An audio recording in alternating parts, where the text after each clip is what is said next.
Oui, Rabbi, j'ai une question. Vous excuserez mon ignorance, mais pour moi, la soukha, c'était en commémorer la vie dans le désert pendant la sortie d'Égypte. Et voilà qu'aujourd'hui, avec l'étude du Rambam, je vois que cette soukha, elle n'est pas anodine. Elle répond à des normes très, très précises, très particulières, pour qu'elle soit cachère, que la mitzvah soit bonne. Est-ce qu'il y a un sens profond pourquoi les Chachamim ont fait que cette soukha maintenant doit être très particulière et doit répondre à des normes très particulières? Voilà, la souka, elle était faite en commémoration de l'ombre. La question elle est quelle ombre? Hachem, Hachem nous a accompagnés dans le désert avec les Ananakawad, avec les nuées de gloire. Et en vérité, il y avait plusieurs nuées qui étaient là. Alors, si on compte spécifiquement dans les détails, il y avait des nuées de chaque direction.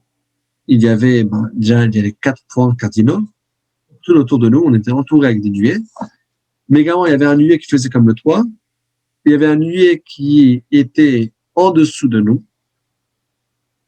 Donc, on était comme dans un cube, 6 nuées.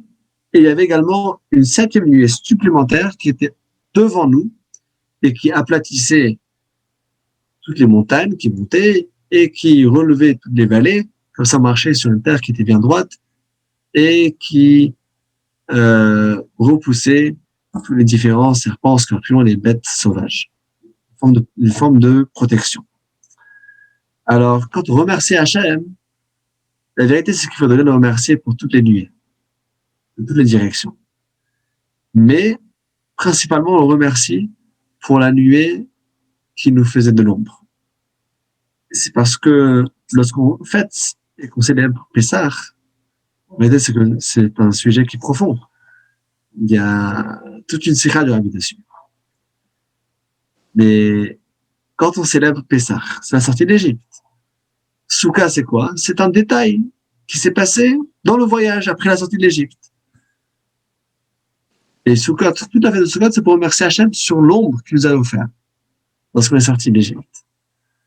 Le Sukkot doit être fait l'etzel. On a vu dans Salacha ce soir que si personne fait une Sukkot, mais qui était faite pour une autre raison, il a fait, voilà, c'est une Sukkot dans les normes, mais pourquoi est-ce qu'il a placé là-bas ces branches juste pour qu'elles sèchent et pas pour faire de l'ombre? C'est pas cachère.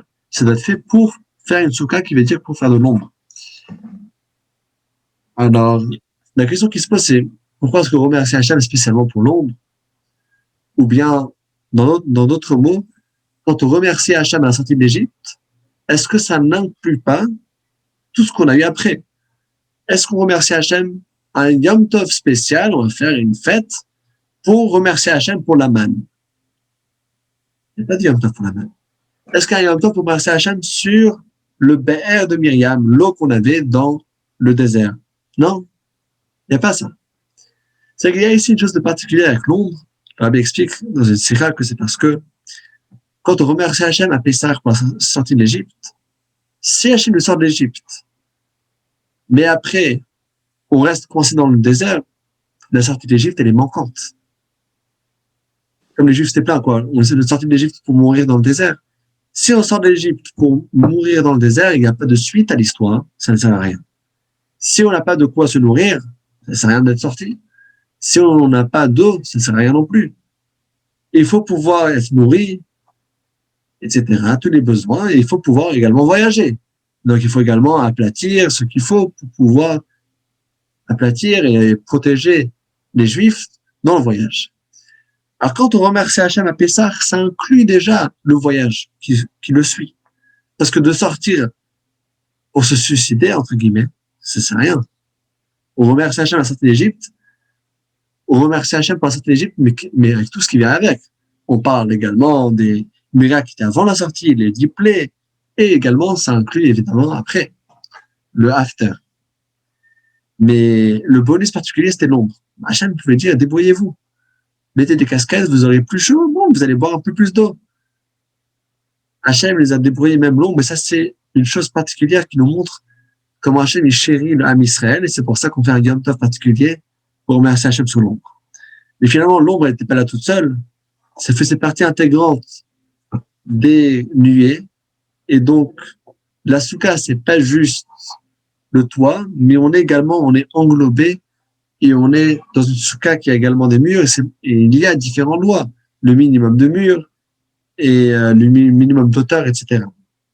Mais toutes les lois, elles vont dans un seul sens. Elles vont dans le sens qu'il faut vivre dans la soukha pendant les jours de Sukkot pour remercier Hachem sur les différents miracles. L'essentiel, c'est le toit, et on est très spécifique comment le faire, mais il y a également toutes les lois qui sont autour, parce qu'il faut vraiment que la personne il participe entièrement dans cette mitzvah. D'ailleurs, c'est une des seules mitzvahs que le corps entier participe. Les tefilines, c'est juste le bras et la tête. Les bougies de Shabbat, c'est la main qui l'allume. Ensuite, les yeux profitent de voir les bougies. Mais la soukha, ça inclut vraiment tout le corps du juif. Le juif est entièrement dans la soukha. Et donc, l'essentiel, c'est le srar. Mais il y a également toute l'histoire qui vient autour. Et donc, il inclut également tous les autres éléments qui sont autour. Merci beaucoup. J'espère que j'ai... Oui, non, mais c'est vrai que je suis étonné par toutes les lois qu'il y a, alors que dans la tradition, nos parents nous disent la soukha, c'est pour commémorer la sortie d'Égypte. Donc nous, pour moi, c'était parce que les Hébreux ont vécu sous la tente pendant les 40. Maintenant, là, on connaît plus la raison, quoi. Voilà. Mais c'est ça. Après, regardez, la matzah, par exemple. Nos ancêtres, ils ont fait une pâte qui n'a pas eu le temps de gonfler. Et maintenant, pour faire la matzah, il y a tellement de lois, mais c'est parce que quand on fait une chose qui est naturelle, il n'y a pas besoin de préciser toutes les lois. Est-ce qu'il y a besoin de préciser qu'il ne faut pas mettre la main dans le feu? Non, c'est naturel. Personne ne mettra la main dans le feu. Mais quand on ne voit pas les choses de façon ouverte, c'est là qu'il faut donner tous les détails de la halakha. Comment le faire? Donc, nos ancêtres en Égypte, Nigla alehem melech malacham lachim, Gadash Baruch Hu, ou Ge'alam. Et à ce moment-là, là, il explique l'achmitz. Il y avait la révélation divine. Donc, la matzah, elle s'est faite toute seule. Là, il explique l'achmitz. Vous vous rendez compte? Ils ont fait de la pâte n'a pas gonflé toute seule. Maintenant, il faut s'efforcer et on travaille tellement dur. C'est difficile, on investit pour faire de la matzah. Parce que quand il y a la révélation d'Hachem, les choses elles se font plus naturellement. Quand il n'y a pas, il faut avoir toutes les lois qui nous disent comment faire. Et ça répond aussi à une autre question. C'est très bien qu'on a touché à ça, parce qu'il y a une phrase qui est écrite dans les livres que lorsque Mashiach va venir, les halachot vont s'annuler. C'est étonnant, parce que une des bases de la Emouna, c'est que un des Shlosh Esrei Ikar Emouna, les 13 bases de la Emouna, c'est que la Torah et la mitzvah ne sera jamais modifiée. Alors, quel est le sens que la halacha serait annulée lorsque Mashiach va venir? Quand il n'y aura plus de halacha, on pourra faire ce qu'on veut. Qu'est-ce que ça veut dire? Alors, la réponse, elle est que lorsque Mashiach va venir, premièrement, il y aura toute la Torah, toute la mitzvah, que c'est une des bases d'Aïmouna, rien ne va changer. Alors, quel est le sens de cette phrase? Que la halacha sera annulée. La halakha, oui, il n'y aura plus besoin de te guider comment faire. La halakha, c'est te dire comment marcher, de dire comment avancer. Il n'y aura plus besoin de te dire quoi faire, parce que ça sera naturel, comme c'est écrit, que si une personne va venir Shabbat pour arracher une figue, le figuier va crier Shabbat, Shabbat, Shabbat. Ah oui, c'est Shabbat, mince. Donc ça serait tellement naturel, le monde il serait purifié, on va voir la présence de la Kodesh Baruch Hu dans le monde, et ça sera tellement simple, c'est tellement évident pour nous qu'on ne va pas transgresser tous les halachot. Il n'y aura pas besoin de les étudier tellement ils seraient évidents.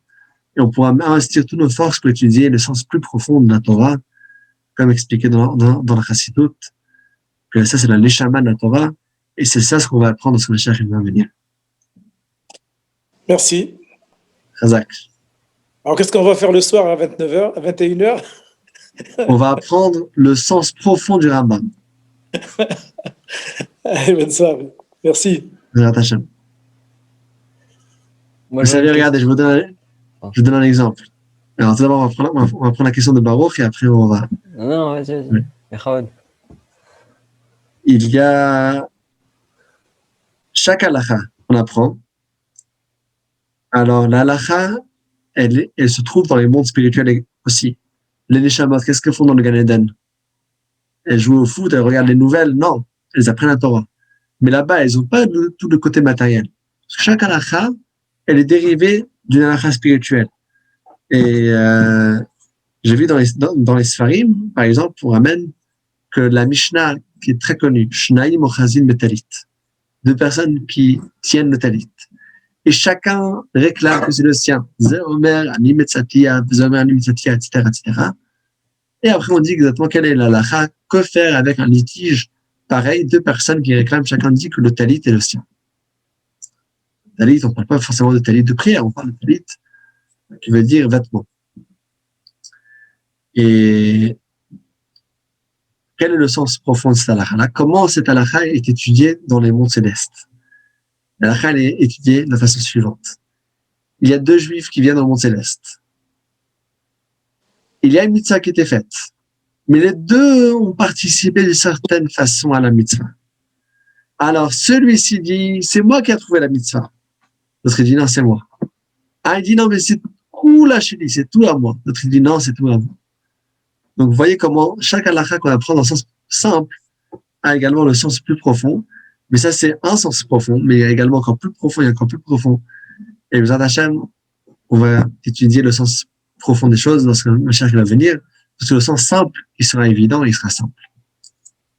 Merci. Zach.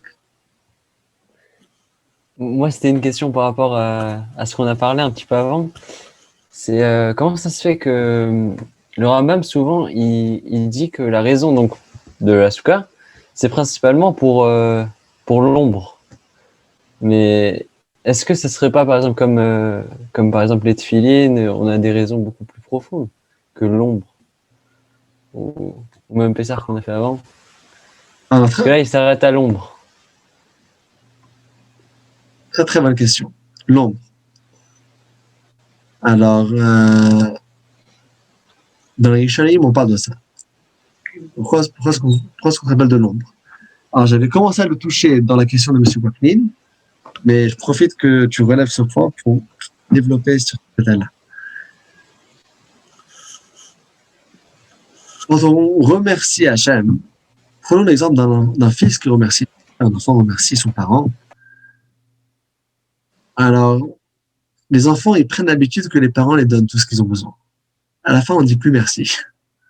Ou bien même quand on dit merci, ça devient machinal.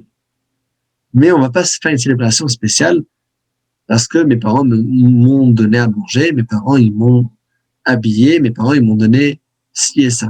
Mais lorsqu'il y a une chose particulière qui montre une affection spéciale des parents, c'est là que les enfants le célèbrent et disent merci. Alors, Sukkot, ça paraît banal, a priori. On prend les shlosh regalim, Pessah, on est sorti d'Égypte, on est devenu le Ham Israël, Shavuot, on a reçu la Torah, c'est énorme, mais Sukkot, qu'est-ce que c'est? Une histoire d'ombre? C'est un peu la question. Sukkot, quoi? C'est une blague, on va faire tout un Yom Tov à cause de l'ombre. En vérité, il y a ici quelque chose de très spécial, qu'il y a d'une certaine façon encore plus fort que Pessah, encore plus fort que Shavuot.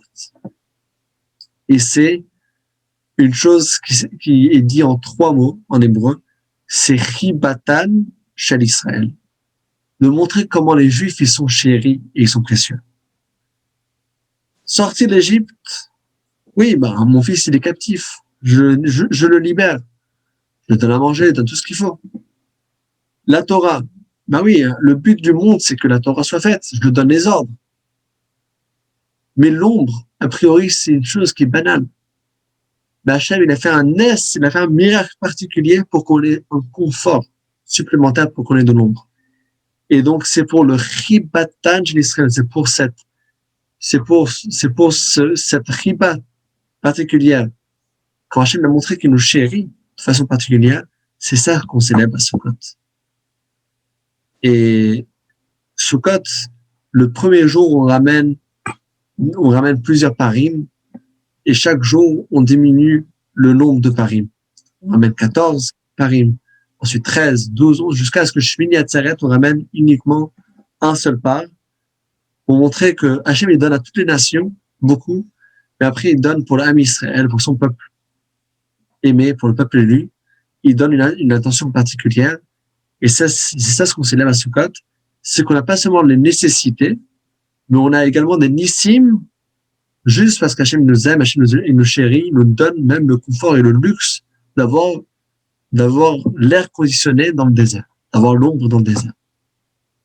Ça, c'est une chose particulière, c'est pas une obligation, c'est pas parce que j'étais esclave, c'est pas parce que je dois recevoir les ordres et les commandements, c'est juste Hachem, il nous aime. C'est l'amour entre Am Israël et Akadosh Baruch Hu, et c'est pour ça qu'on est tellement joyeux. Quand un enfant, il voit comment son père, il l'affectionne tellement, c'est là que l'enfant, il est joyeux. Quand il reçoit juste qu'il a besoin de manger ou il reçoit des ordres, bon, alors il a une relation. Mais la grande joie de Sukkot, qu'il y a Simchat B'Tashoeva, toute cette joie-là, elle vient de ce point-là, elle vient de l'ombre. L'ombre, ça représente l'amour d'Akadosh Baruch Hu vers l'Am Israël. Merci beaucoup. Réponse profonde. Je me disais qu'il y avait un truc plus derrière. On pourra apprendre ça dans les mots, c'est toute une sikha du Rabbi, le Rabbi développe ça dans les détails, on pourra apprendre ça à l'approche de Sukkot, et j'espère encore mieux que cette année pour Sukkot, on pourra entendre directement du Rabbi, avec Mashiach, une nouvelle sikha. Je vois qu'il y a une question. L'ombre ne serait pas aussi la continuité de la bracha? Alors, oui, je pense que vous faites référence à ce qui est écrit dans la Kabbalah, que le srach, si on prend les 3 lettres en hébreu de srach, samer, chaf, chaf, ça équivaut à la valeur numérique de 100. Samer, c'est 60, chaf et chaf, c'est 20 et 20, donc ça fait 60 plus 20, 20, ça fait 40, ça fait 100. Et d'où est-ce qu'on a 100? On a 100 sonneries de shofar à Rosh Hashanah, et donc les sonneries de shofar à Rosh Hashanah, donc la prière qui est montée dans le ciel, ça redescend comme une bracha, et ça vient dans le srach de la Souka. Et donc, ça, c'est un sujet kabbalique qui est encore plus profond de ce qu'on a discuté jusqu'à maintenant. Alors, si c'est une question, la réponse était oui. Oui, c'est une bracha, et la valeur numérique de 100, ça provient des 100 sonneries de shofar de Rosh Hashanah, c'est ça ce qui redescend comme une bracha dans la Souka, mais ça, c'est déjà un grand sujet kabbalique. Dans la chaîne.